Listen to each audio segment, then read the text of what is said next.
Bom dia, boa tarde, boa noite. Eu sou o Daniel Miorim de Moraes e eu vou acompanhar vocês ao longo desse próximo meses aí de produção, em que nós vamos conversar um pouquinho sobre livre-arbítrio. Em especial, no vídeo de hoje, nós vamos conversar um pouco sobre Bibi Bailas. Bibi Bailas fez um vídeo chamado Livre-arbítrio não existe. Pra quem não sabe, Bibi Bailas é uma doutora em física, é uma PhD, que tem um canal no YouTube chamado Física e Afins. E ela se dispôs a dizer que o livre-arbítrio não existe. Eu já vou afirmar aqui que eu sou libertário nesse sentido. Eu acredito na liberdade libertária. E eu gostaria aqui de apresentar contrapontos ao argumento de Gabriela Bailas. Por favor, vamos de play. Livre-arbítrio existe ou não existe? Há quem diga que o livre-arbítrio não existe porque todas as nossas ações vêm, de certa forma, de uma inconsciência, como eu poderia dizer, e aí moléculas que se organizam e nós tomamos nossas decisões. Há quem diga que o nosso corpo não pode funcionar apenas com as leis da física e o livre-arbítrio existiria assim. Então vamos discutir o que a ciência já pesquisou. Ninguém diz que as leis da física não podem explicar a questão do livre-arbítrio. Gente, ninguém diz isso. Eu vou ser muito sério com vocês, ninguém diz isso, ninguém. Do mesmo jeito, ninguém diz que não tem nada a ver com o cérebro, o livre-arbítrio das pessoas. Essa é literalmente a mais antiga das confusões. O que é dito é que o livre-arbítrio depende da consciência. E dependendo efetivamente da consciência, a consciência poderia seguir regras não determinísticas. É isso que é dito. Ou seja, a gente afirma que é um fenômeno, muitas vezes, por exemplo, como é o caso da abordagem que eu adoto, um fenômeno quântico. Um fenômeno que segue leis não deterministas. Por exemplo, Roger Penrose defende, através do chamado modelo ORC-OR, redução orquestrada objetiva, que o que explica a liberdade humana seria o chamado colapso da função de onda, que se daria em termos não determinísticos. Então existe uma apresentação bem elaborada, feita por parte daqueles que defendem o livre-arbítrio para tentar explicar. É dessa forma que o nosso cérebro, que as leis da física se comportam nesse caso. E não negar as leis da física, não negar a neurociência. Não é isso que se faz. O que se faz é simples e direto. É a busca por explicações para o nosso livre-arbítrio. Por quê? Porque um dos fatos mais relevantes é que você sente que tem livre-arbítrio. Você sente que age em primeira pessoa. Você sente que é responsável por aquilo que faz. Esse sentimento interno, essa perspectiva interna, essa interação interna que você possui, te dá direta e imediata apreensão da liberdade. E aí, senhores, eu devo dizer que isso vai se repetir muitas vezes. O que a gente vai fazer aqui, nos próximos dias e meses, será analisar um pouco erros, que são erros generalizados. Essa tentativa de tratar o livre-arbítrio como algo místico, até mesmo entre aqueles que defendem que o livre-arbítrio é algo místico, é errado. É um erro. Por quê? Porque aqueles que defendem não defendem que não existe algum tipo de participação do cérebro como o livre-arbítrio se dá. Entender que existe esse tipo de participação é o que nos permite, inclusive, abordar boa parte dos tópicos relevantes para provar os nossos pontos. O nosso ponto não é anticientífico. O nosso ponto não é uma pseudociência. O nosso ponto é algo que, sob todas as maneiras possíveis, se organiza para justificar como a nossa consciência exerce esse papel único. E como o determinismo é insuficiente. É isso que nós tentamos provar. E é isso o que eles mais querem escapar. Os proponentes do determinismo mais querem escapar. Se eles puderem afirmar que as nossas teses são recusas a aceitar as leis da física, então as coisas ficam muito mais fáceis. Certo? Sigamos. Já falou sobre esse assunto aqui no Física e Afins, e é o meu último vídeo esse ano no Brasil. Estou indo para o Japão amanhã, provavelmente quando esse vídeo sair eu já estou no Japão e os próximos vídeos voltam pro cenário normal. Bora pro vídeo.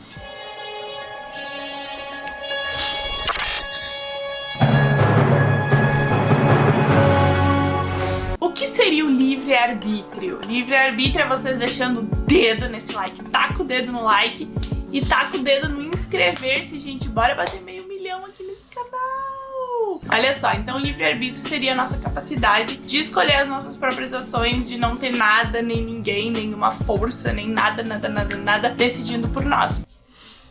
Aí, velho, ela diz o seguinte: não há nenhuma força decidindo por nós. Nesse caso, ela está certa quando ela diz que não há força decidindo por nós.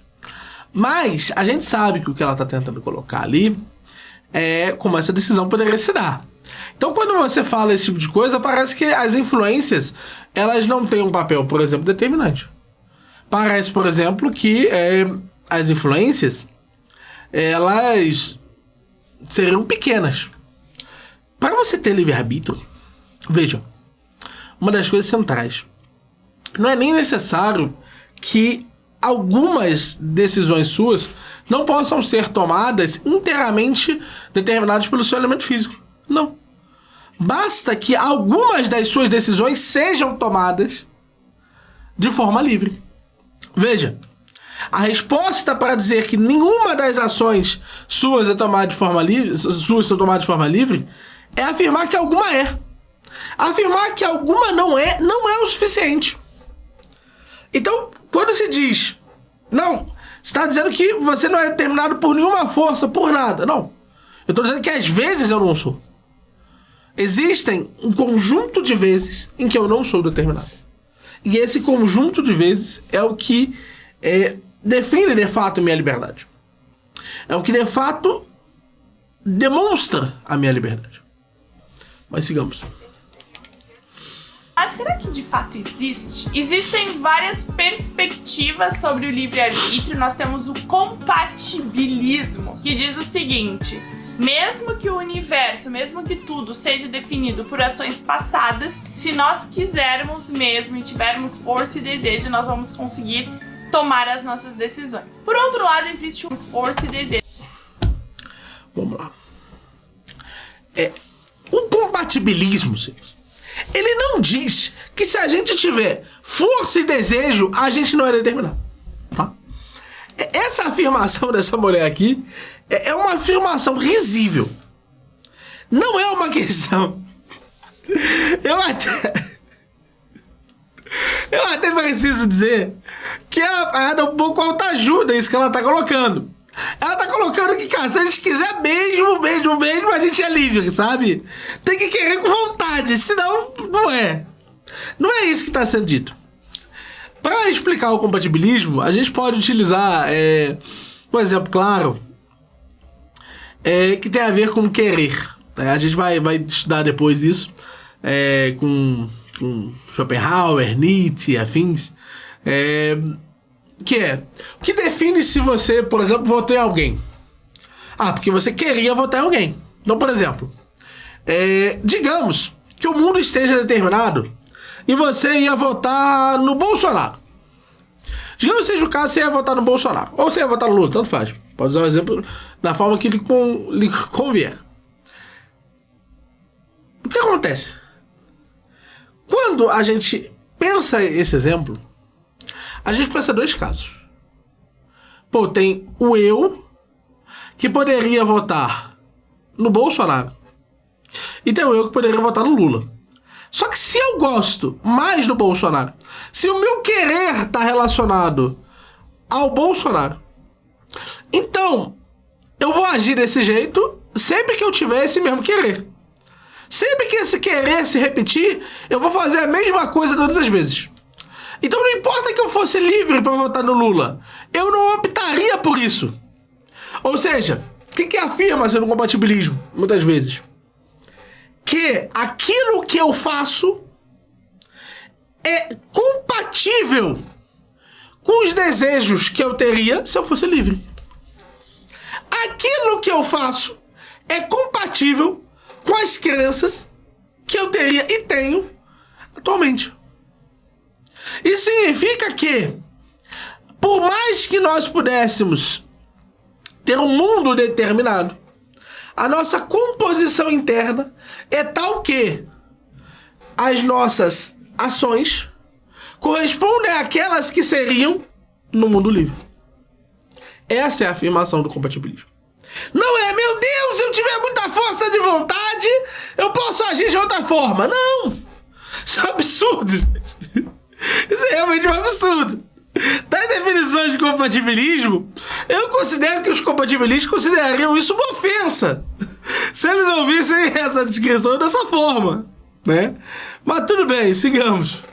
Por outro lado, existe o incompatibilismo, que diz que, ora, se tudo é definido por ações passadas, então a gente não decide porcaria nenhuma. Temos as pesquisas neurocientíficas. Gente, a gente sabe aqui que o incompatibilismo é só mais um nome pro determinismo, tá? Ela tem dificuldade de articular os conceitos, né?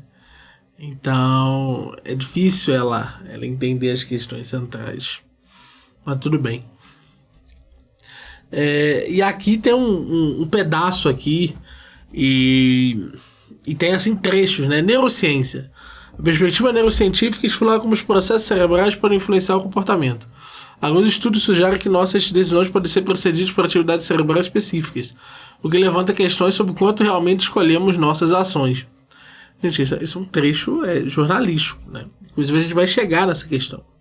Porque essa é a primeira vez que eu reajo a esse vídeo, já reagi com um amigo meu, o José Augusto, vulgo Malboro, que nós descobrimos que, na verdade, ele está usando um texto chamado O Livre-Arbítrio Não Existe, que é um texto que vem justamente da Veja. Então, esse texto aqui é um texto que, muitas vezes, ele está inteiramente amparado em um tipo de apresentação sem muito sentido e significado, muito provavelmente recortado da própria revista. A gente vai ver aqui na ordem que ela vai fazer para apresentar isso, a gente vai ver que ela vai trazendo essas questões, essas discussões, mais ou menos na ordem que elas estão, né? Então a gente vê aqui, ó, ela vai apresentar o Libet, aí depois do Libet ela vai apresentar o Gazzaniga, aí depois do Gazzaniga vai apresentar o Haggard, aí o Heidegger, e quando ela vai fechar na questão, né, quando ela vai dizer, não, isso é uma coisa diferente, gente, isso não é dessa forma, ela vai colocar ali um autor, um artigo que ela encontrou aqui na Veja. Então, cara, esse é o tipo de apresentação que é uma apresentação triste, velho. É uma apresentação realmente triste. E é por isso que as definições são tão ruins, né? Não foi uma pessoa que estudou sobre o assunto para fazer esse tipo de definição. Foi uma pessoa que, de fato, a pesquisa ali, inclusive, não cita em momento algum essa estrutura, né? Não cita ali ter usado ali, não cita nenhuma fonte. O que nos leva a crer uma certa coincidência entre as duas coisas, né? Parece ser o caso que essa foi a fonte usada por ela. E se foi essa fonte para um trabalho que se propõe ser um trabalho de divulgação científica, é lamentável, né? Mas tudo bem. Dizem que todas as nossas ações derivam aí do nosso funcionamento cerebral e que existem certos comportamentos cerebrais, né, comunicação cerebral, que precede então uma decisão, levando aí a uma talvez não existência do livre-arbítrio. Nós temos também o determinismo biológico, que que fala o quê? Que a nossa genética, o nosso ambiente, tudo já vai nos levar a fazer escolhas. Então, assim, gente, cientificamente falando, tá difícil. E, gente, olha o que acontece. Vejam só, assim. Ela pegou duas definições. A definição de determinismo biológico e a definição de neurociência. E ela disse, ó, então tem livre-arbítrio. É uma coisa muito bobinha, né? Não tem substância aqui. Não tem aquilo que a gente precisaria para identificar algo do tipo. Que é, cara, por que a biologia teria esse papel? Como a neurociência faz isso, né? Então é tipo, do ponto de vista científico, aqui tá ruim mas por quê, né? E aqui depois, ela vai tentar fazer uma apresentação neurociência. Mas o determinismo biológico não vai em uma parte do vídeo. Ela simplesmente trata como se ela tivesse falado isso, como se isso ela não precisasse provar, né? Mas tudo bem. Sigamos aqui. Livre-arbítrio, mas eu acho assim que a maioria das nossas decisões elas já vêm de outras questões. É muito estranho a gente. Quais questões? Quais são as questões? Quais aspectos determinam isso? Qual é o DNA do determinismo? Se eles não, esse código genético aqui, ele é o que determina o determinismo. Ele é o que faz com que você, sei lá, goste de mamão. Que você vá no teatro na sexta-feira. Qual parte? Qual aspecto? É porque quando você está tratando com uma ciência exata, você espera esse tipo de articulação, né? E eles não veem isso. De outras questões. É muito estranho a gente decidir uma coisa assim, pá, do nada. Pá. Tudo parece que vem de outro lugar. Tô viajando? Vai dando like aí se eu tô muito assim, E pessoal, tem like aqui também no vídeo, né? Eu tô aqui tendo que suportar a bibala. Questões! Então, por favor, não deixe de licar aqui o vídeo. Tem um link aqui na descrição se você quiser estudar um pouquinho mais sobre livre-arbítrio. O link tá aqui na legenda. Por favor, se inscreve no canal, entra aí. Não deixe essa mulher impedir vocês de darem like. Vocês são livres para darem like. Hoje WI.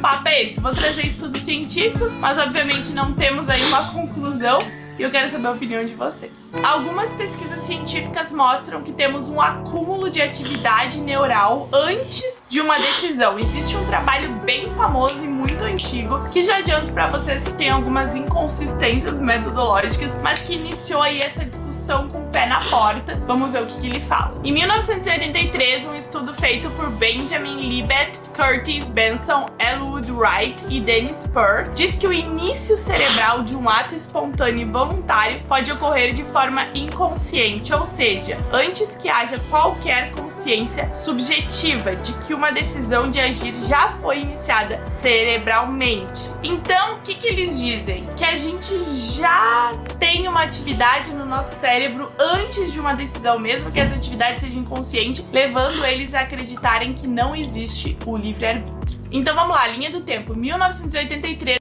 Então vamos lá. Gente, esses são os chamados experimentos de Libet. E o experimento de Libet, gente, pra quem não conhece o experimento, ele é assim. Você tem um relógio na sua frente. Você tá com um pulso assim. E ele pergunta pra você. Ele fala pra você, na verdade. Seja espontâneo quando você quiser mover o seu braço. Fechar o seu braço.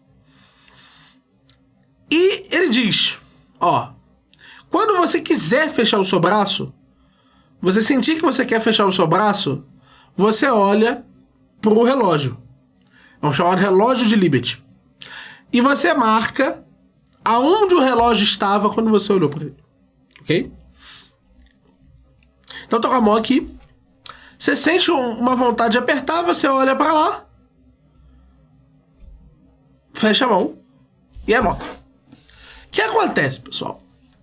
Entre esse primeiro momento e o tomar consciência desse processo, se passaram 300 milissegundos. Então as pessoas registravam por por volta de 200 milissegundos antes de fazer isso aqui, que haviam tomado consciência disso daqui. Que queriam fazer isso aqui. Só que, contra a atividade cerebral, 500 milissegundos antes. Qual que é a implicação disso? A implicação disso, 500 milissegundos equivale a meio segundo. A implicação disso é que a decisão já teria sido tomada antes de você efetivamente vir a ter consciência dela. Se ela é tomada inconscientemente, então ela não lhe pertence. Ela pertence apenas ao seu cérebro. Gente, quais são os problemas desse experimento? Posso citar vários problemas, mas eu vou ficar com um dos problemas mais clássicos. Temos motivos para acreditar que existe uma coisa chamada intenção geral. Então, se existe uma coisa chamada intenção geral, quando você monta um experimento desse, é óbvio que você vai ver atividade cerebral. Por quê? Porque é advinda da consciência anterior, que disse com todas as palavras: Opa, senhores, agora eu vou me preparar para esse experimento. Certo? Então, é isso que está ali nessa discussão sobre Libet. E é lógico que a gente está preparando um material bem interessante para vocês. Ali a gente vai trabalhar todos os poréns dos experimentos de Libet. Mas essa já é uma resposta bem interessante. A gente imaginava ver a questão da atividade cerebral porque nós tivemos, provavelmente dito, uma intenção geral de fazer algo. Então, esse preparar para fazer algo já é, pessoal, que exige atividade cerebral. Não é por isso que a decisão foi tomada antes. Foi tomada conscientemente. Na verdade, foi tomada conscientemente a noção de estar se preparando. Ok? Agora vamos seguir. O Libet fez esse estudo que foi bem revolucionáriozinho. 2011, um grupo com 12 pessoas, é um número super pequeno, mas enfim, é um trabalho interessante para iniciar essa discussão. Colocou esses 12 voluntários numa ressonância magnética. Essa ressonância magnética, ela disse o quê? Que a atividade cerebral estava lá antes das pessoas tomarem a decisão. E os pesquisadores conseguiram até mesmo dizer o que a pessoa iria decidir antes dela decidir. Então, assim, oi? Cadê o livre-arbítrio? Um neurocientista... Gente... E aqui, né? De novo, ela não sabe que exemplo é esse, né? Eu vou explicar para vocês mais ou menos o que aconteceu. É o seguinte... esse tipo de exercício é feito com a parte motora do nosso cérebro. Então, geralmente, a gente tem duas partes. O lado direito e o lado esquerdo do cérebro. Imagine que você tem os dois lados, né? Tal como qualquer ser humano. E descobriu que se você deixar dois botões, um direito e um esquerdo, e você analisar o padrão cerebral, você consegue, com cerca de 60% de exatidão, saber qual lado a pessoa vai escolher. O que acontece, gente? 50%, 60% de exatidão nada mais é do que muito próximo da sorte, né? É um certo viés na escolha. É isso que eles podiam prever. Eles podiam prever, tem 60% de quando você tem essa atividade cerebral, o lado direito é o lado que você vai escolher. E os outros 40%, erro. Tinha essa pressão, tinha essa atividade cerebral e você escolheu o outro lado. Vê que doideira? Então não é o suficiente para você desprovar o livre-arbítrio dessa forma. Inclusive dá uma ideia que, eles conseguiam escolher antes, muito antes de você começar esse exercício. Isso é falso. A gente sabe que isso é veementemente falso. Um neurocientista super famoso chamado Michael Gazzaniga, tá, gente? Só pra falar certinho o nome dele. Disse o seguinte, que não existe essa coisa de mente, cérebro, um eu que controla as decisões. Não, que mente e cérebro é uma coisa só e que a gente não poderia separar essas duas coisas. E aí vem um outro cientista, o cientista chamado Pausa. Aqui, pessoal, o Gazzaniga, ele fala muitas coisas no Wizard. A escolha arbitrária de que dizer que não pode uma coisa ou outra é provavelmente fruto da fonte ser a Veja. Eu acredito que seja o caso. Porque, assim, chegar à conclusão que o que ele diz é único e exclusivamente que não haveria dualismo, e daí estaria refutada essa noção de livre-arbítrio, é bem próprio, né? Confesso que é bem curioso, né? Até é verdade que ele ataca o dualismo e tal, mas muita gente diz que não é o caso do dualismo, né? Por exemplo, tem muita gente que defende o helomorfismo, tem muita gente que defende estruturas monistas, tem muita gente que defende, inclusive, estruturas que são dualistas, mas é um dualismo corpo e alma. Tem outros que defendem, por exemplo, como é o caso do que parece ser o Penrose, né? Ele defende um dualismo partícula-onda dentro do cérebro, né? Que é um dualismo eminentemente físico, né? Então há uma discussão toda para isso. Então, cara, apontar isso não só não resolve a questão, como assim, uma simplificação do que o Gazzaniga diz, né? Tadinho do Gazzaniga. Não gosto do Gazzaniga, mas o Gazzaniga tá em maus mãos, em maus lençóis aqui, sob a tutela de Física e Afins, Bibi Bailas. Da Play aqui.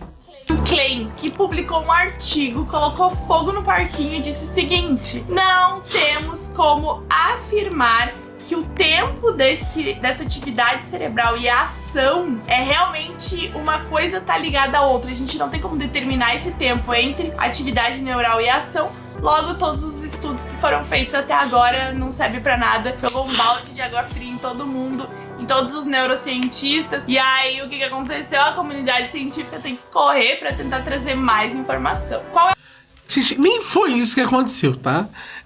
De novo, ela não sabe muito sobre o caso, mas o que acontece é que existem algumas apresentações sobre certas inconsistências do relógio de Libet e da forma como a gente retrata a amostra que há efetivamente o processo consciente. Como poderia haver um delay ali, seria um problema. Mas veja, existem experimentos de Libet desenhados para não ter esse tipo de complicação. Existem outras complicações que surgem daí, outras respostas que existem a partir daí. Esse tipo de resposta que ela apresentou, embora tenha impacto, é muito momentâneo, é muito específico, e não funciona bem assim, né? De novo, o que acontece nessa discussão sobre os experimentos de Libet é que eles passaram a ter uma exigência. Você precisa demonstrar que a unicidade do processo dessa reação com aquela experiência concreta. Então, o que significa dizer? Que nós não vamos encontrar essa atividade cerebral junto com o processo de consciência. É isso que está tentando se dizer. Ou seja, parece se relatar que em alguns casos esses dois processos poderiam vir simultâneos. E se esse é o caso, não teríamos como especular que a distância maior ela não é provocada pelo tipo de atividade. Certo? Então não é que não sabe qual é a distância. Lógico que sabe qual é a distância. Qualquer eletroencefalograma vai conseguir retratar isso.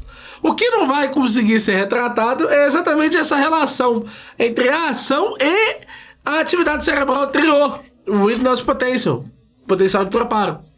É isso que se faltou ali de alguma forma para o experimento de Libet. Mas mesmo essas questões são respondidas por outros cientistas que são neurocientistas que defendem o experimento de Libet. Essa questão não foi suficiente para abaixar completamente e acabar com os experimentos da neurociência contra isso. Principalmente porque muitos deles ainda usam, por exemplo, o relógio de Libet, é uma coisa muito comum. Assim como os Gold Signals e por aí vai. De novo, confusa, né? Ela estudou um pouquinho do assunto, então não conseguiu articular os artigos, né? Mas tudo bem, vamos seguir. Qual é o ponto mais importante desse artigo? É que ele diz o seguinte: não há como provarmos que uma atividade cerebral, uma determinada atividade cerebral vai conseguir guiar toda a nossa vida. Ele diz que atividades mais complexas exigem atividades cerebrais mais complexas, mais trabalhosas, mais simples, atividades simples exigem mais o nosso cérebro trabalha de forma mais simples. Então o que ele diz? A gente não pode dizer que todo esse inconsciente que acontece ali antes da tomada de uma ação é realmente determinando a ação. Não tem como provar isso, não tem como medir, não tem como saber. Atualmente a gente não consegue medir. E ele diz o seguinte: logo nós não podemos afirmar nada sobre o livre-arbítrio e os trabalhos. Gente, não é isso que é dito. Não é uma questão de não poder medir. Porque senão é só a pessoa passar o dia inteiro ali. Vê como é o problema? Quando ela faz um recorte metodológico estranho, parece que o problema é: a gente ainda não consegue medir. Então a gente não consegue dizer.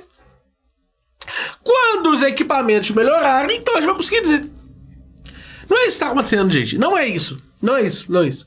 É de fato porque são tipos de ação em que nós vimos uma proximidade maior dessa atividade cerebral anterior. Ou que nós não conseguimos decompor a atividade cerebral porque aconteciam vários picos simultâneos. Então, calma, Bibi Bailas. Calma, Bibi Bailas. Calma. Muita calma nessa hora. Vamos dar play aqui. Trabalhos feitos até então não valem de nada. Eu trouxe. E também ela afirmando que não vale de nada, ela tirou isso de lugar nenhum. Então muita gente vai dizer assim: ai, tal coisa aconteceu porque Deus quis, ou porque não sei quem quis, um ser superior. A minha vida eu não me guio dessa forma através de seres superiores que vão me dizer coisas. Então eu penso assim: tá, mas a gente tem o livre-arbítrio. As escolhas que eu faço são escolhas de fato minhas. Algumas são completamente influenciadas pelo meio. Existem comportamentos que a gente tem, pensamentos que a gente tem que foram completamente colocados ali na nossa cabeça. Porque a gente cresceu numa família A ou B, porque a gente vive num país A ou B, porque a minha experiência de vida é essa ou é aquela. Obviamente, quando a gente vai expandindo, nossos pensamentos também vão expandindo, as nossas escolhas vão expandindo. A gente vai conseguindo ir para lugares mais longe. Enquanto a gente não tem uma experiência tão ampla, a gente não consegue ir para esses lugares. Então, assim, se eu acho que o livre-arbítrio de verdade existe, eu acho que não, porque a gente acaba se limitando muito ao ambiente. Agora, se tu cresceu numa floresta sem ninguém falando nada, mas aí também é complicado esse livre-arbítrio, porque se tu não conhece nada além daquilo ali. E a Bibi Bailas é defensora do livre-arbítrio florestal.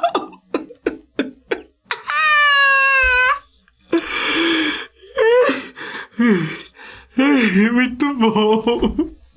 Se você tá na floresta, então livre-arbítrio. Dos mesmos criadores do compatibilismo, é só querer ir com vontade. Vem aí, taca a criança na floresta que ela sai livre. É muito bom, Bibi Bailas, muito bom. Saber que esse vídeo ainda dura 1 minuto e meio é muito bom, velho. Nada como é que vai fazer escolhas baseadas no conhecimento que tu não tem. Não é por nada, não. Não é por nada, não. Mas depois dessa daí, pô, vocês merecem dar um like, comentar, compartilhar. Calma aí, pô. O livre-arbítrio florestal é muito bom.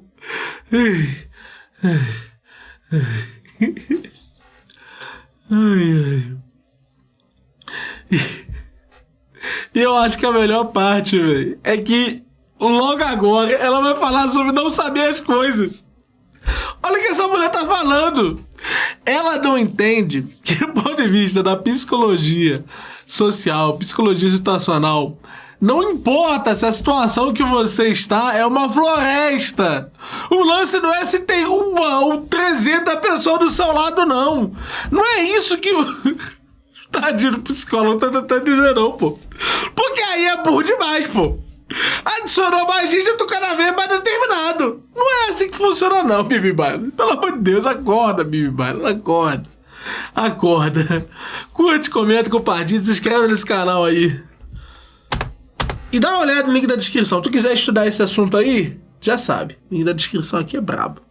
Ninguém te falou nada, como é que tu vai fazer escolhas baseadas no conhecimento que tu não tem? É meio complicado esse tema, né? De termos científicos, tem alguns trabalhos, mas todos são bem criticados, assim, não há um grande trabalho robusto, importante sobre o assunto. Eu quero que vocês me deixem aí nos comentários o que Nisso ela tem razão.